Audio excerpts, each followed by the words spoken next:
Serilingampally MLA party మారిన కార్యకర్తలు మాత్రం బీఆర్ఎస్లోనే ఉన్నారని బీఆర్ఎస్ వర్కింగ్ ప్రెసిడెంట్ కేటీఆర్ అన్నారు.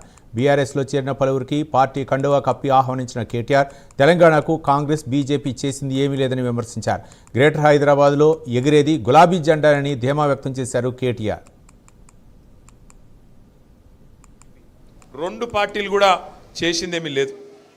కాంగ్రెస్ ఏమో అబద్ధాలు చెప్పి అధికారంలోకి వచ్చిన పార్టీ, 2 ఏళ్ల కింద దొంగ మాటలు చెప్పి పచ్చి అబద్ధాలు చెప్పి మీకు అరిచేతుల వైకుంఠం చూపెట్టి ఆ పార్టీ అధికారంలోకి వచ్చింది.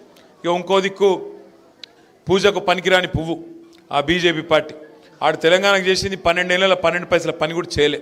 కాబట్టి రెండు పార్టీలు కూడా వాళ్ళ ప్రజలకు అర్థమైపోయింది, వీళ్ళందరూ కూడా ఉత్తోళ్ళే. మళ్ళా పెద్దలు చెప్తారు, ఎట్టి పనికైనా మట్టి పనికైనా మనోడే ఉండాలని. కేసీఆర్ గారిని తిరిగి తెచ్చుకోవాలి, కేసీఆర్ నాయకత్వమే ఈ రాష్ట్రానికి శ్రీరామ రక్ష అని చెప్పి ఇలా తెలంగాణలోని ప్రతి ఆడబిడ్డకు, ప్రతి అన్నకు, ప్రతి తమ్ముడికి అర్థమయ్యింది. కొంత టైం ఉన్నది, కాకపోతే ఇంకో 2 ఏళ్ళు తనలాడాలి, ఇంకో 2 ఏళ్ళు కొట్లాడాలి. ఎందుకంటే ఒక తప్పుడు ఓటు శిక్ష 5 ఏళ్ళు.